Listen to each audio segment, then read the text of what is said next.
Surgery కంటే hospital bill అంటేనే భయం. అదే మధ్య తరగతికి అందుబాటు ధరలో వైద్యం. Medistar hospitals. వెళ్ళొద్దు, నా మాట విను. రెండు కుటుంబాలు కలవబోతున్నాయి. వద్దు చిన్నబ్బాయి. చిన్న వెళ్ళు చిన్న నా మాట విని చిన్న వెళ్ళు చిన్న చిన్న వెళ్ళు చిన్న వెళ్ళు చిన్న ఆగో, ఎక్కడికి వెళ్తున్నావు? ఒక నౌకరేదవా? నా అక్క కూతురు ఒంటి మీద చెయ్యేశాడని తెలుసు కూడా నన్ను నోరు మూసుకుని కూర్చోమంటావా? అటు తప్పుకున్నాయా? వాడి కాలో చెయ్యం నరకందే నేను నిద్రపోను. నరికేస్తే నీ పక్క చల్లారిపోతుందా? అందుకని పరువు పైన పర్వాలేదని చేతులు ముట్టు కూర్చోమంటావా? పొర్రుందిరా నీకు? వాడిని చంపేసి జైలుకెళ్ళి కూర్చుంటావా? పర్వాలేదు, జరిగింది విని గాజులు తొడుక్కుని కూర్చోవడం కంటే అదే మేలు. ఊళ్ళో నలుగురు చేత మొహం మీద ఉమ్మయించుకోవడం కంటే జైలుకెళ్ళడమే మేలు. తప్పుకో. వద్దు బాబు, నేను చెప్పేది కొంచెం విను. మా నాన్న చిన్నయ్య నెత్తి మీద పెట్టుకుని ఊరేగాడు. ఇప్పుడు ఆయనే నిజం తెలుసుకుని బయటకు గెంటేశాడు. ఆ శిక్ష వాడికి చాలు. కానీ మీ చెల్లెలు పరువు పోయిందే, దానికి కారణమైన వాడిని నేను ఊరికే వదిలేయాలా? నువ్వు వాడిని నరికేస్తే జరిగింది మాసిపోతుందా? పోదు, కానీ కోపం కొంచెమైనా తగ్గుతుంది కదా. 2 రోజులు ప్రశాంతంగా ఉంటే అన్ని కోపాలు పోతాయి. అవును, నువ్వు కూడా 15 సంవత్సరాలుగా ప్రశాంతంగానే ఉన్నావు. కానీ మీ నాన్నకి నీ మీద కోపం పోనేలేదే. అలాగే నేను కూడా. తప్పుకోవద్దు.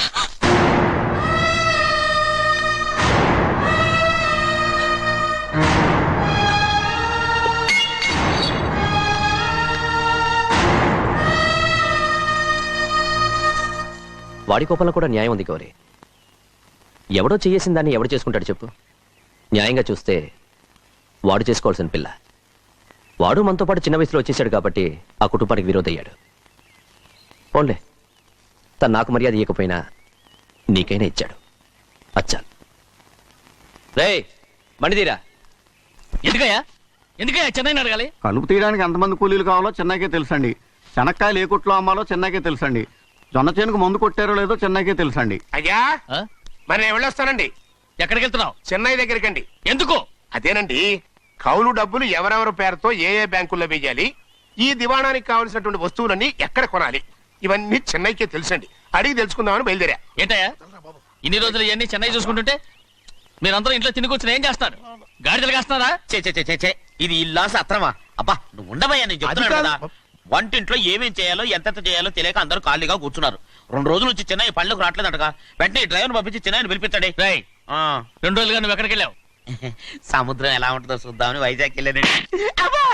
వెళ్ళా సముద్రంలో గోవిందయ్య. అయ్యా, ఈ లెక్క చూసి పంపించి. అగా, నీకు లెక్క చూసి కదా డబ్బులు ఇవ్వాలి. మరి ముందే అయ్యా అయ్యా అంటూ ముష్టోళ్ళగా చేయి చెప్తావిట్రా. నువ్వు ఎప్పుడు వచ్చావు, నీకు ఎంత ఇవ్వాలి చెప్పు. గుమ్మస్తా మీరా నేనండి. మీకు లెక్కలు తెలియకపోతే వెళ్ళి చెన్నై గారిని అడగండి. ఏంట్రా డబ్బా ఇస్తున్నావా? నన్ను ఉద్యోగం అనేది వెళ్ళిపోమన్నారు కదా. అంటే ఏడుస్తావిట్రా? ఎక్కడికి వెళ్ళాలో ఎలా బతకాలో తెలియక ఏడుస్తుంటా. సరే ఏడో ఒక. ఇప్పుడు మా ఇల్లు చూసుకోవడానికి ఎవరు లేరురా. నా కూతురు కూడా ఇక్కడే పని చేస్తుంది. మరి నువ్వు మా ఇల్లు జాగ్రత్తగా చూసుకుంటావా? అలాగేనండి. ఈ ఉద్యోగం పర్మనెంట్ కదండి? అది నీ నరకం మీద ఆధారపడి ఉంటుంది. అంతే కదా, తప్పకండి. ఎలా ఉంది? నరాలు తగినట్టు నడుస్తున్నావు. బాలేదా? ఇంకోటి నడుస్తాను.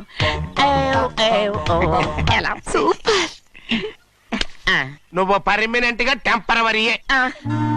అమ్మా, చెన్నైని ఇంట్లోంచి బయటికి పంపించినంత మాత్రాన నీ ఆత్మ శాంతించదని నాకు తెలుసమ్మా.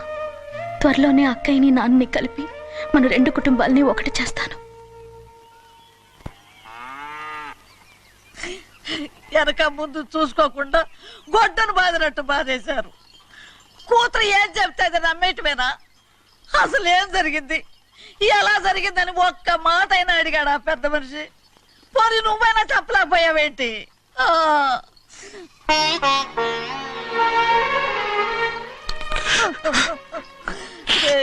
చిన్నయ్య, ఏడుస్తున్నావయ్యా?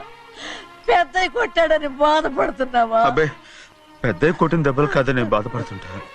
ఈ నెలలో ఒక్కరోజు కూడా నేను ఆయన విడిచిపెట్టి ఉండలేదు. అలాంటిది 2 రోజులు అయిపోయింది ఆయన చూసి. అదే బాధగా ఉంది. బాధ ఇదే.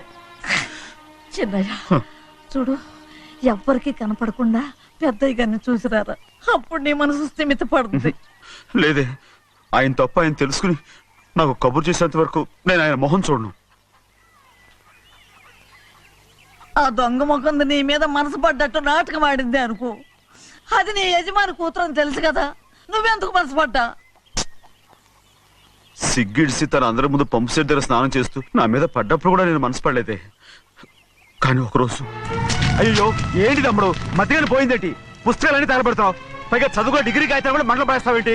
ఏమైంది నీకు? ఇదిగో మర్యాదగా మంటలవి. అవి నేను చదివి సంపాదించుకున్న డిగ్రీలు. వాటిని మంటల్లో వేస్తాను, చిప్పేస్తాను, నా ఇష్టం. అది అడిగే హక్కు నీకు లేదు. అవి మంటల్లో వేయకపోతే ప్రాణానికి ప్రాణంగా చూసుకుంటున్నావే మా నాన్న. ఆయన మీద ఒట్టు ఇల్లు ఇలా పడి చేస్తాను. ఆవేశపడకు. వెయ్యి.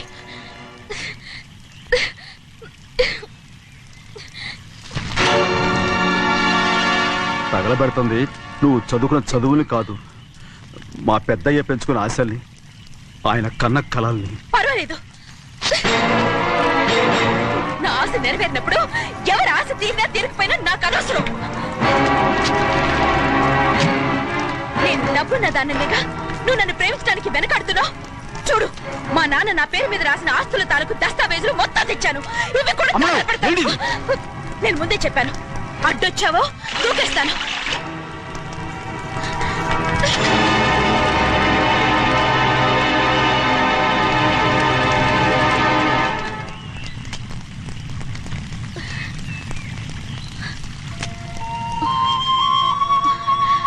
చూడు, ఇప్పుడు నేను ఒట్టి ప్రభావతిని. నాకు చదువు లేదు, డబ్బు లేదు. ఇప్పుడు నేను ఒప్పుకుంటావా? మరి చిన్నపిల్ల మాడతావేంటి? ఎన్ని చెప్పినా సరే నువ్వు మా పెద్దయ్య కూతురువి. అలాంటిది నేను పెళ్లి చేసుకోవడం ఏంటి? మరి అర్థమైన మాడతావు.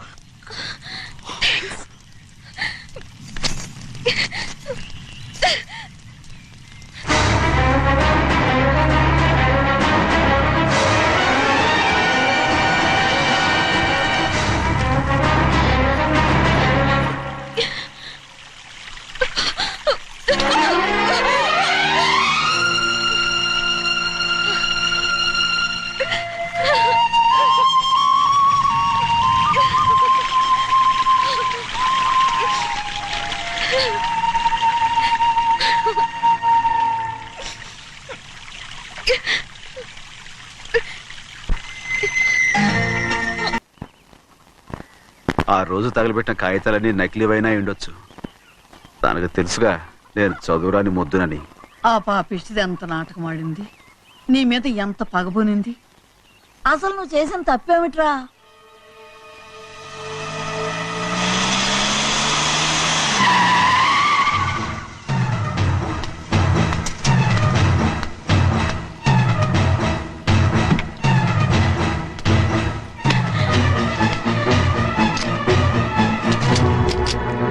నేనా నీ వెంటబడి తిరిగాను? నేనా నేను ప్రేమించమని అడిగాను? నేనా నేను పెళ్లి చేసుకోమని అడిగాను? ఆ రోజు గుడికి రమ్మంది ఎవరు? వద్దన్న మండపానికి తీసుకెళ్ళింది ఎవరు? చేసినంత నువ్వు చేసి నేనేదో చేసినావే. నేను నిజంగా పాప పోనీలే ఆడదాని వారు ఊరుకుంటున్నాను అనుకున్నావేమో. పొరపాటు. నన్ను ఎంతగానో నమ్మిన మా అయ్యగారు నన్ను అనుమానించి తప్పు పట్టారే, దానికి ఆ రోజు నా నోరు మూసుకుపోయింది. కానీ ఈ రోజు మాత్రం నేను ఊరుకునేది లేదు. చెప్పు, ఎందుకు చేసావు ఈ పని? కారణం చెప్పు. ఒకే ఒక్క కారణం, నిన్ను మా ఇంట్లోంచి వెళ్ళగొట్టాలి. ఎంతో ఇష్టంగా చూసుకునే మా నాన్న నిన్ను అసహించుకోవాలి. మా అక్క కుటుంబం 15 సంవత్సరాల నుంచి మా నాన్నకు దూరంగా ఉండటానికి కారణం నువ్వు. అంతేకాదు, మా అమ్మ మాకు లేకుండా పోవడానికి కారణం కూడా నువ్వే. అలాంటి నీకు మా ఇంట్లో రాజ మర్యాద, అందరి మీద అధికారం. కన్న కూతురైన నాకంటే మా నాన్నకి నీ మీద ఎక్కువ ప్రేమ. అందుకే నిన్ను ఇలా మోసం చేశాను, నమ్మించాను. అర్థమైందా? Good bye.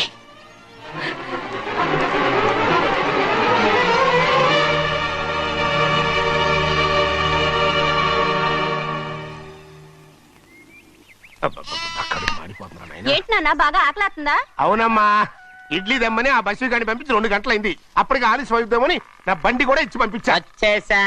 సంతోషించాం. ఏంట్రా ఇంత ఆలస్యంగా చచ్చావు? మరి నేను నడిపించకరావద్దేంటి? అదే నేనైతే లగెత్తుకు వచ్చేసేవాడిని. అంటే ఈ బండి నడపడం నీ చేత కదా? మరి ఎందుకు తీసుకెళ్ళట్టు? ఏమో మీరు తీసుకెళ్ళమన్నారు, కర్మ తీసుకెళ్ళాను. కర్మ. సర్లే, ఆకలి చచ్చేట్టుగా ఉన్నా. ఇడ్లీలు ఎక్కడా? అదిగో మూటలో వచ్చేస్తున్నాయి. నోట్లో ఇడ్లీలు రావటం ఏంట్రా? ఒరే, ఈయన నంబర్లే గానీ మూట దింపి ఇప్పి చూపించండి. అట్టగానండి. ఇన్ని ఇడ్లీలు తెచ్చావిడ్రా? మరి 494 రూపాయలకు ఆ మాత్రం ఇడ్లీలు రావేంటి? 494 రూపాయలకి ఇడ్లీలా? మరి అదే చెప్పడమేమో చెప్పేస్తారు, ఆ తర్వాత మర్చిపోతారు. మనీ నాగమణి, నాగమ్మండి. ఏంటండి? ఏంటంట? అప్పుడు మీ నాన్న నాతో ఏం చెప్పాడు? ఉండండి, ఆలోచించుకుని చెప్తాను.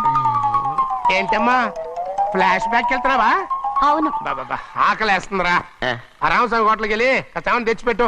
నాకు కూడా ఆకలిస్తుందండి. నువ్వేదైనా తిని నాకు మాత్రం ఒట్టి ఇడ్లీ పడరా. ఇదిగో ఈ నోటు ఎంతో తెలుసా? నేనేమన్నా తెలివి తక్కువ అనుకున్నారా? 500 నోటు. అబ్బా నువ్వే దీన్ని అచ్చుకుతున్నట్టుగా మాట్లాడుతున్నావే. చాలా ఆకలేస్తున్నాయి, బండేసుకెళ్ళి తొందర తీసినప్పా. ఇదండి జరిగింది. ఆ, చిల్లర లేదు కదా అని 500 రూపాయలు నోటు ఇచ్చి పంపిస్తే మొత్తం ఇడ్లీలు పట్టుకొస్తా ఉంటా. నీ నోట్స్ చెప్పు తీసుకో. నాన్న, వద్దు నాన్న, కొట్టకు అబ్బా, నాన్న. ఆకలేసేస్తుందమ్మా. చట్నీ సాంబార్ ఎదురా? ఇచ్చాడండి. ఇది నేనే వద్దన్నానండి. ఎందుకని? మరి అదే మళ్ళీ మర్చిపోయారు. ఆ? నాగమణి మీ నాన్న నాతో ఏం చెప్పాడు? అయ్యో అయ్యో చట్నీ సాంబార్లని ఎన్నిసార్లు ఫ్లాష్ బ్యాక్ వెళ్తారా?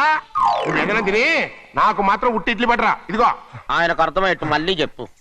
నాకు మాత్రం ఒట్టి ఇడ్లీ పడరా. అయ్యో రేయ్, నువ్వు నా కంటి ముందు చెప్పా. ఒళ్ళు మండిపోతుంది. ఆయనతో పాటు నేను బయటికి వెళ్ళిపోతాను. ఎందుకంటే ఆయన్ని నేను వద్దు! మీ దిక్కుమాలిన ప్రేమ కథ వినే ఓపిక ఎవ్వరికి లేదమ్మా. అయినా నువ్వు అనేది ఏముందిలే, అతను లేకుండా నేను బతకలేను అంటావు అంతే కదా? అవునా? అయితే ఒక కండిషన్ రా. ఏంటి? నువ్వు చాలా తెలియగలవాడవని ఈ ప్రపంచానికి, నీ ముఖానికి ప్రపంచం దాకా ఎందుకు గాని ఈ ఊళ్ళో నిరూపించుకో. నా కూతురు నీకు ఇచ్చి పెళ్లి చేస్తా. వాకే వెరీ వీచి. అయితే నువ్వు ఇంటి బయటికి వెళ్ళరా. బయటికి రా. రండి. అయ్యయ్యో నా కాళ్ళు చేతులు ఆటం లేదే. మీరెందుకు వచ్చారయ్య గారు? కబురు పెడితే నేనే వచ్చేదాన్నిగా. కూర్చోండి అయ్యా, కూర్చోండి. చిన్నయ్య టౌన్కి వెళ్ళాడు, ఏదో కొట్లో పని చేస్తున్నాడు. తలరాత దాన్ని ఎవడు మార్చగలడు? నేనేం వాడిని చూడటానికి రాలేదు, నిన్ను చూడటానికి వచ్చాను. అవును, వారం వారం డబ్బుల కోసం వచ్చేదానివి 2 వారాలుగా ఎందుకు రాలేదు? అయినా నా బాధ్యత నేను చెయ్యాలిగా. ఇదిగో తీసుకో. డబ్బొద్దండి. నీ మనవడిని నేను ఇంట్లోంచి తరిమేశాను వద్దంటున్నావా? ఇది నీ మనవడి కోసం కాదు, నీ కొడుకు కోసం నేను చెయ్యాల్సిన బాధ్యత. ఆనాడు ఊరంతా నా బిడ్డ తప్పు చేశాడన్నా, మీ మనసుకి మాత్రం తప్పు చేశాడనిపించలేదు. ఈ రోజు నా మనవడు కూడా ఏ తప్పు చేయలేదు. ఆ విషయం మీరు తెలుసుకుని వాడిని ఏ రోజు పనిలోకి రమ్మంటారో ఆ రోజే డబ్బు తీసుకుంటాను. నీ మనవడు చేసింది నేను కళ్ళారా చూశాను. దాని గురించి మాట్లాడాలంటే నాకే అసహ్యంగా ఉంది. డబ్బు తీసుకుంటావా లేదా? వద్దు బాబు. ఈ రోషమైన నేను చూస్తాను.